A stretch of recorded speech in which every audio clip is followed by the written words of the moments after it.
na hinahanda nila ang grandest case against Speaker Romualdez. The grandest case. Hindi ko narinig yun. Pero sana magkaroon na tayo ng liwanag kasi napakatagal na nito kung tutuusin. Kaya nung bago nag-umpisa, tagal na eh.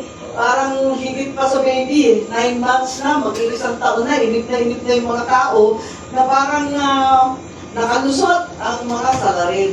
Pero huwag naman ganito kasi puros na lang mga junior officials ng DPWH, mga kontratista, mga kung sino-sino, na kung tutuusin, pinag-utusan lang daw silang lahat. Eh sino nag-utos? Yun ang kailangan talagang tubukin. Kung merong lalabas, sana nga lumabas ang mga kaso kontra sa mga mastermind na sinasabi at hindi naman yung mga senador. Hindi ko nga maintindihan eh. Ang layo-layo eh.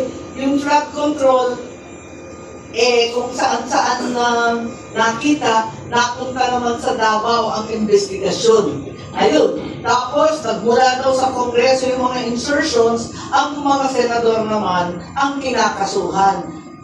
Parang yun ang diversion na nakikita ko, nakakalito eh. Kung bakit nauuwi sa kung saan-saan.